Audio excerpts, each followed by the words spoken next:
My phone buzzed at 3:12 a.m. I wasn't even fully awake yet, but the notification made my heart skip. I rubbed my eyes, trying to focus on the screen. Your card has been charged. $37,420.33. I sat up fast, like someone had splashed cold water on my face. That couldn't be right. Maybe it was a glitch. I opened the banking app. The screen loaded slowly, like it was taking its time just to make the punch land harder. Balance: $13.45. My name's Julia Dawson. If you're hearing this, I just want you to know, I didn't think it would come from them either. But it did. 1 week before my 30th birthday. I called my dad first. The phone rang twice before he picked up. I could hear laughter in the background, music too. Probably some old song from the radio he still loved. My mom's voice was there too, light and cheerful. "Dad," I said. "Something's wrong with my card. My account is almost empty. Do you know anything about this?" There was a pause. Then he gave this tired sigh and said, "Julia, you always make everything so dramatic. We needed some help, that's all. Your mom had her back surgery. Your brother's car broke down again. And we were a bit behind on the house." I couldn't believe what I was hearing. "You used my card?" I asked, still hoping there was more to the story. "A mistake. A misunderstanding." He replied like it was the most normal thing in the world. "It's not like it's just your money. We raised you, didn't we? Now you're doing well. It's time you help out." Then came Mom's voice from the background. "It's not like you were going to buy anything important. Cake and candles, right? You can celebrate by yourself." That hit me harder than the dollar amount. I sat there, phone pressed to my ear, completely still. Something changed in that moment. Something hard to put into words. It felt like someone had taken a photo of my life and lit a match to it. All the good birthdays. The small moments I'd worked hard to make happen. All burned up in a few seconds. "Okay," I said finally. "Then don't call me again." I hung up. My hands were shaking, but not from crying. Not even from anger. Just from the finality of it. I opened my laptop and started logging into every account I had. Mortgages, loans, credit lines, subscriptions. I had to take back control. It was like I had handed over the keys to everything I built without knowing it. And now I had to lock every single door. Turns out the mortgage was under my name. Mom's credit wasn't good enough, so they had used mine. I didn't know that. The car? Same thing. I had co-signed for my brother a year ago to build his credit. I froze it all. Loan suspended. Car company called. By noon, the truck was taken back. No warnings. No second chances. It wasn't revenge. It was survival. I didn't scream. I didn't even explain. I just did what needed to be done. I used the same calm they had used when they drained my life without asking. That was my gift to them for my birthday. The gift of losing me. The next morning, my phone was blowing up. Missed calls. Messages. First it was confusion. Then anger. Then they started sweet-talking. "Julia, what's going on? The car's gone." "Hey honey, the mortgage is overdue. Did the bank make a mistake? Please call us. We're family." Family. That word felt like a lie now. It only showed up when they needed something. When the bills came due. When they had to pull the rope back around me and call it love. I didn't reply. I had more to do. Passwords to change. Accounts to lock down. Emergency contacts to update. They had used every piece of me like I was a tool. Like I was the backup plan for every mess they made. And I'd been okay with it because I thought that's what you do for family. I thought it meant something more.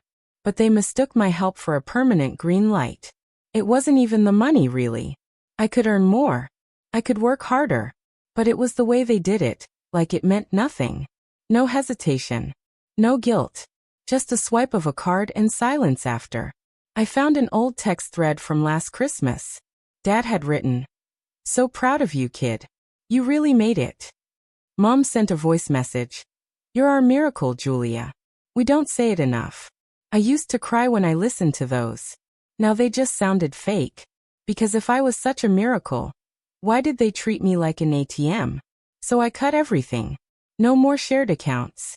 No more paying for the Amazon Prime, the utilities, the family phone plan. Every little thing I had taken on over the years, quietly, without thanks, was gone. That afternoon, Mom posted something on Facebook. It's always the ones you love the most who hurt you the deepest. She didn't tag anyone, but the comments rolled in fast. You raised her too soft. She owes you everything. Kids today are so selfish. Selfish? I paid for every Christmas gift for the past 5 years. I covered every bill they forgot. I sent money when they didn't even ask, just hinted. And now because I stopped, I was selfish? I changed my number that night. Left one voicemail before I did. You chose your comfort over my trust. You broke something I spent my whole life protecting. So now you can rebuild it without me. Then I hit block. Every number. Every group chat. Gone. There was no big dramatic scene. No shouting. Just silence. The same silence they gave me when they took from me without even asking. It was quiet now. But it wasn't empty. It was clean. Like stepping out of a burning house and breathing real air for the first time. The next day, my cousin Matt messaged me. Did you really turn off the gas? It's freezing. They said they don't have heat. I stared at the message for a while before I answered. I didn't turn it off. I just stopped paying for it. No reply. Just the typing dots. Then nothing. That silence hit harder than anything they'd said before. Because it said everything. Later that night, an email came in from an unknown address. It was from Mom. Subject line. We didn't raise you to be like this. I didn't even open it. I didn't have to. Because she had raised me like this. Both of them did. They taught me that love was something you had to earn. That being loyal meant giving and giving, no matter what it cost you. And that if you stopped giving, you were the problem. So yeah, I shut off the gas. I cut the cords. I unplugged the machine they'd been running on my back for years. Not because I wanted to hurt them, but because I had to stop bleeding just to keep them warm. Dad used to say, family doesn't keep score. He said that right after I bailed him out of a second DUI fine. So I stopped keeping score. I closed the whole game. I started therapy that week. My therapist asked me a question during our first session. When did you first feel like you had to take care of your parents? I didn't even need to think. When I was 12. Mom cried one night because she couldn't pay the electricity bill. So I got a job sweeping floors at the barber shop. That was the beginning. The moment I stopped being a kid and started trying to hold everything together. Now I had finally let go. I wasn't the child anymore. I wasn't the backup plan. I wasn't the fixer. I was free. I didn't expect anything to change overnight.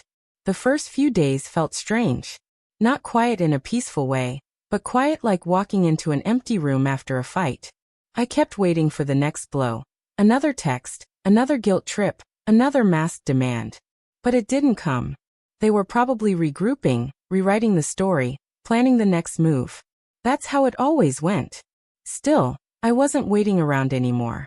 I used to walk on eggshells, thinking I could balance the weight of their chaos and still be whole. Now, I was learning to walk without carrying anyone. On Friday it happened. The doorbell rang. I didn't even need to look through the peephole to know it was them. I could feel it. The way the air shifted. I still peeked just to be sure. My dad was pacing the porch, his face flushed red, jaw tight. He looked like he owned the place. My mom stood behind him in her leopard print cardigan, dabbing her eyes like she was auditioning for sympathy. Neither looked like they were here to apologize. Just to control the story. They didn't knock politely. They banged. Julia. Open the door. My dad barked. You're ruining everything. We trusted you. I stood in the hallway, coffee in hand, wearing the sweatshirt they gave me 3 birthdays ago that said, #OneDaughter. The irony didn't even sting anymore. You ungrateful brat. My mom yelled. How could you do this to your own family? I didn't say a word. I didn't open the door. I just listened to them scream until their voices cracked. When the pounding stopped, I went to my laptop and opened the folder I had labeled closure. Inside were drafts of documents I had never thought I'd use. Legal forms, account listings, insurance info, shared bills. I sent an email to my lawyer to finish the full disconnection. Power of attorney revoked. Financial ties cut. Anything with my name next to theirs gone. It felt like cleaning up after a flood. Slow. Necessary. Exhausting. That included everything. The family phone plan, the internet I'd paid for even when I moved out, the streaming services they shared under my name, the Hulu, the Netflix, the utilities I kept in my name so they wouldn't be cut off again. All of it. A few hours later, my mom posted another Facebook status. It's always your own who hurt you the most, even after everything you gave them. She didn't tag me, but her audience didn't need it. The comments poured in like open wounds. She'll regret this someday. You did your best. Some kids are just selfish. She'll come crawling back. They always do. I read them all with the kind of detachment that comes after you've cried everything out, and there's nothing left. Not sadness. Not even anger. Just a strange kind of relief. Like I wasn't the villain anymore. I was just out of the story. I changed my number that night. Again. This time, I left no forwarding message. I didn't want to leave the door cracked even a little. And still, it wasn't over. My cousin Amanda messaged me from an old thread we hadn't used in years. Did you really stop paying the water bill? Aunt Lisa said they had to shower at the neighbors. I stared at the message and let it sit. Not because I didn't have a response, but because I knew it didn't matter what I said. Eventually I typed. I didn't cut them off. I just stopped covering for them. No dots. No reply. It was funny really. When I paid everything, I was a good daughter. A responsible adult. The one they bragged about. When I stopped, I became heartless. A few days passed. Then came an email. This time from a random address with no name attached. But I knew the tone before I even opened it. We didn't raise you to be like this. I didn't read the rest. Because the truth was they did. They raised me to put everyone else first. To feel guilty for having boundaries. To think love was something you earned by doing more. They taught me that if someone hurt you, you were supposed to forgive quickly, especially if they were family. They drilled it in without words, with glances, with silence, with expectations. Dad used to say, family is everything. That line always came right after I paid another bill for them. Now, I realized what he meant was, family means never saying no to us. Well, I had said no. And I meant it. Therapy helped more than I expected. My therapist asked me, when did you start believing it was your job to protect them? Without even thinking, I said, when I was 12. Mom cried because the gas was going to be turned off. So I stopped buying lunch at school to save money and used it to help.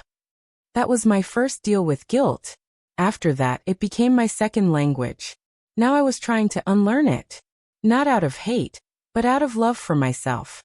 Out of self-respect. I started cleaning up other parts of my life too. Old emails. Boxes of stuff in my apartment that belonged to them. I donated most of it. What was I holding on to it for? Proof. Evidence? I didn't need it anymore. The truth didn't need exhibits. Then, out of nowhere, Amanda messaged again. I know it's messy, but they're still your parents. I didn't reply right away. I typed out a few things, then deleted them. I didn't want to argue. I just wanted to be understood. Finally, I wrote back, and if you keep breaking someone over and over, you can't act shocked when they stop showing up. She didn't respond. Maybe she got it. Maybe she didn't. Either way, I muted the thread. That night, I posted something on my personal account. Just a sentence. Boundaries don't make you cold. They make the quiet easier to live in. I didn't expect much. But the DMs started coming fast. Old coworkers. College friends. Even people I barely knew. Thank you for saying this. I've been there. I needed this. You just wrote what I've never been able to say. It was strange. I had spent so long thinking I was alone in this. That I was the only one carrying this kind of weight. Turns out, a lot of people were walking around with silent backpacks full of guilt, too scared to drop them in case someone called them ungrateful. I wasn't alone. I was just one of the first to say it out loud. A few weeks went by. I felt more like myself each day. Not the version of me who scrambled to cover every emergency, but the one who could breathe without checking her phone every hour. Then came the voicemail. It was late Sunday afternoon. The sky was gray. I had lit a candle and was halfway through a book when the alert popped up. Voicemail from Mom. I didn't press play right away. I just sat with it for a minute. Then I hit play. Julia, it's me. Your dad fell.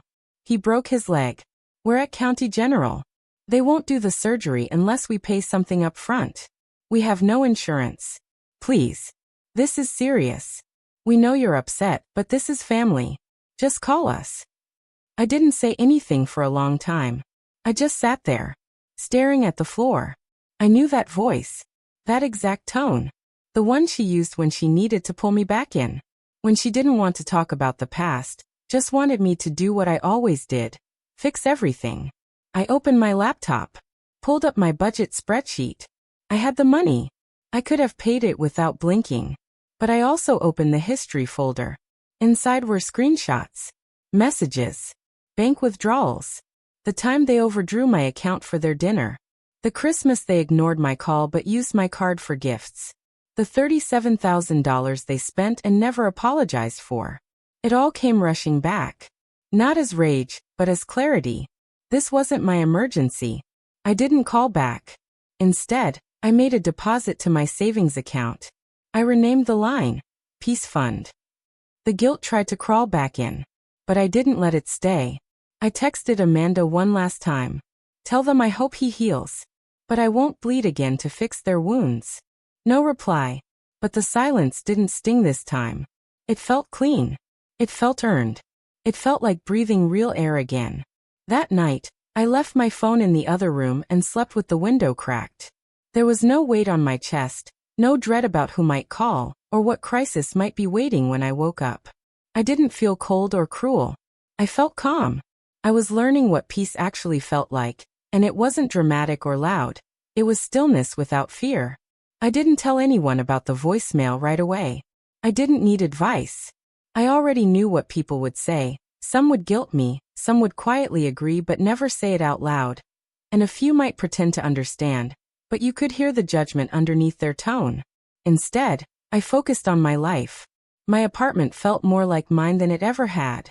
I started moving things around, decluttering corners I hadn't touched in years. I got rid of old frames, gifts they had given me, souvenirs from forced family vacations that now felt more like cover-ups than memories. It wasn't about pretending they never existed. It was about no longer pretending they were something they never were. I had dinner with friends that week. We laughed over silly stories. We passed dishes around without hidden expectations. Nobody was silently calculating what they could get from the person sitting next to them. It felt light, safe. That weekend, I got an invitation to my cousin Ava's wedding. It had been mailed weeks ago, but I hadn't opened it until now. She was one of the few who had never taken sides, never pushed me for answers or blamed me for choosing distance. Quietly supportive. She had always seen me, even when I didn't know how to be seen. I decided I would go. Not to prove anything. Not to make a scene. Just because I wanted to show up for someone who had never used my name like a debit card. But I knew who else would be there. I took my time getting ready that morning. Wore a simple black satin dress. Not to mourn anything, but to mark something. A boundary. A quiet shield. I wasn't dressing to please them or to provoke them. I was dressing for me. For the woman who had stopped carrying everyone's weight just to keep the peace.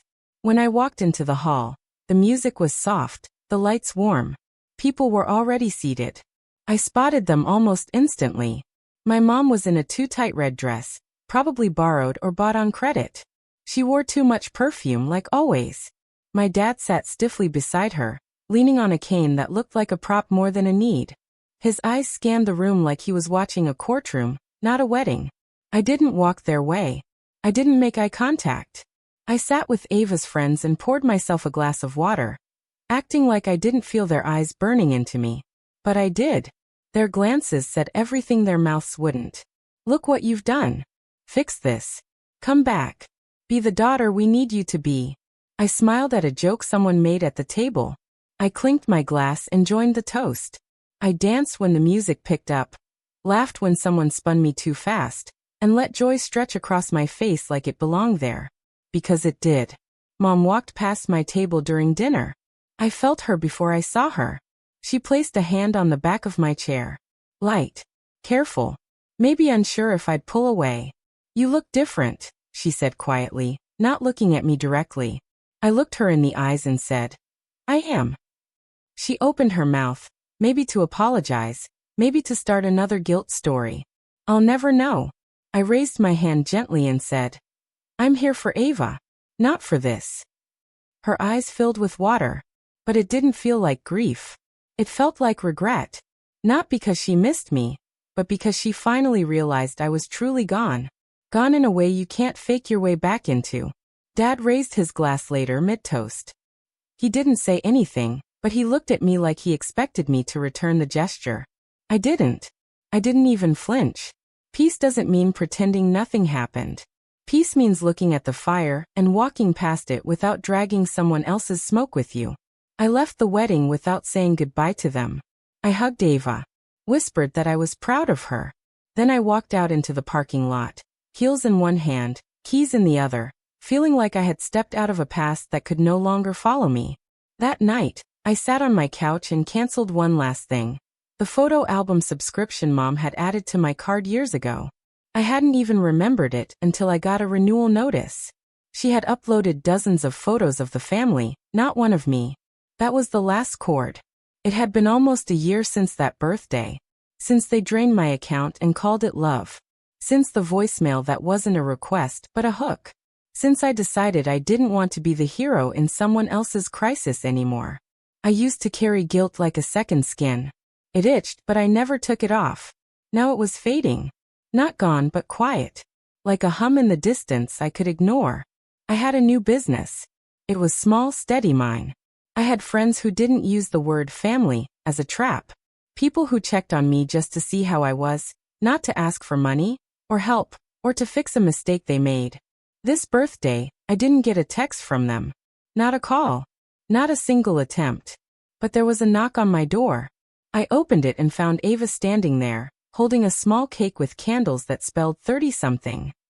She smiled like she'd been waiting to do this for years. You were never the problem, she said softly. I let her in. We didn't make wishes. We just lit the candles and sat in the quiet, letting the warmth of being seen fill the room. Because healing isn't a grand statement. Sometimes it's just a soft moment you finally get to keep. We sat on the couch, Ava and I, sharing the cake with mismatched forks and old jokes. She told me about her honeymoon plans, and I listened, fully there, not half distracted by dread or obligation or the latest family disaster. It was the first birthday in years where I didn't brace myself for disappointment. I didn't check my phone out of habit. I didn't flinch when a message popped up. I didn't feel like I was on borrowed time. I was simply living.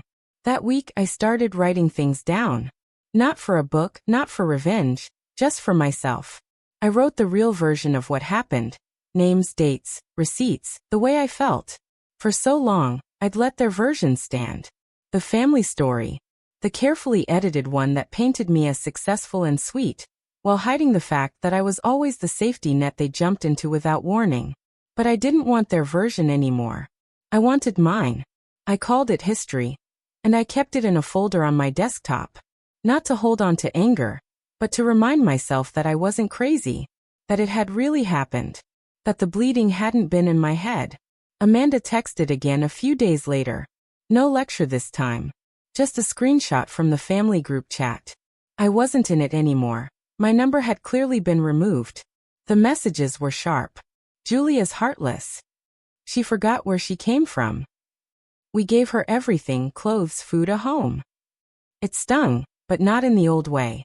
Not like a knife. More like a dull tap against a door I no longer opened. I replied to Amanda, just one sentence. I came from eviction notices taped to windows. From watching Mom fake seizures to buy more time on bills. From Dad calling his debts gifts I should be thankful to repay. She didn't write back. And that was fine. Because silence, when it's your choice, isn't lonely. It's space. And I was learning to love space. A few weeks passed. Mom posted another cryptic status. Something like, "It's always the ones you raise with the softest hands that grow the coldest hearts." Her friends swarmed again with sympathy. They didn't know the truth. Or maybe they didn't want to. Dad kept playing the victim in conversations with extended relatives. I could imagine him with a drink in hand, sighing about how I'd changed, how I let the money go to my head, how he'd done everything for me. It used to make me furious. Now it just felt sad, because none of those people would ever see me for who I really was. And I no longer needed them to. My focus shifted. I spent more time building my business, helping clients who appreciated me. I got into a rhythm, morning walks, quiet afternoons, simple dinners. I'd never realized how much of my life had been built around anticipating chaos.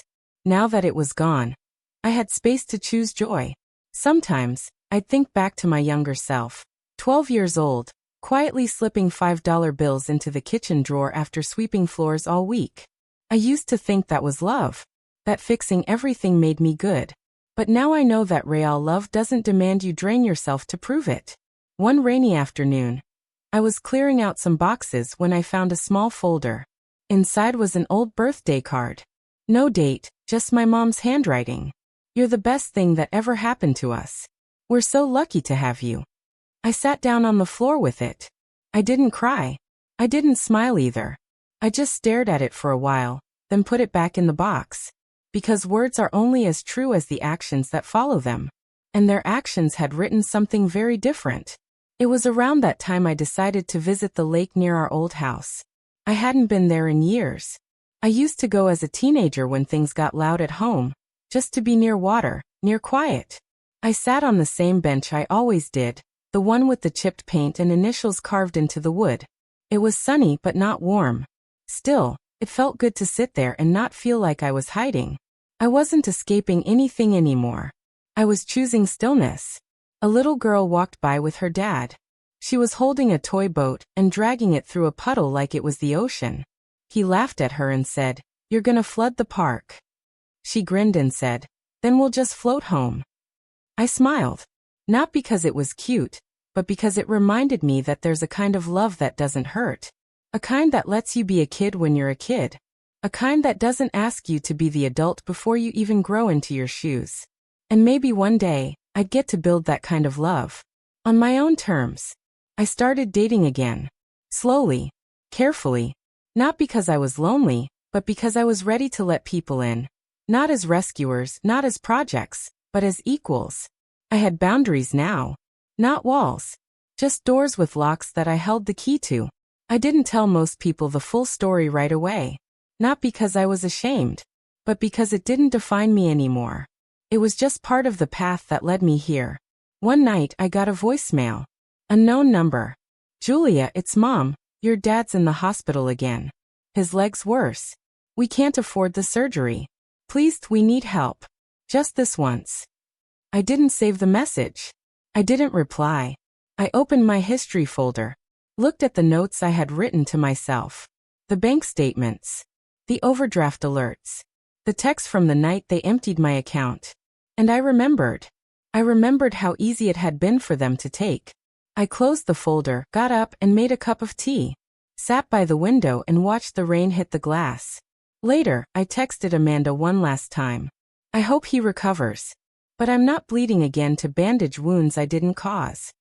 She didn't answer. I didn't expect her to. Because some silences aren't empty. They're earned. It's been over a year now.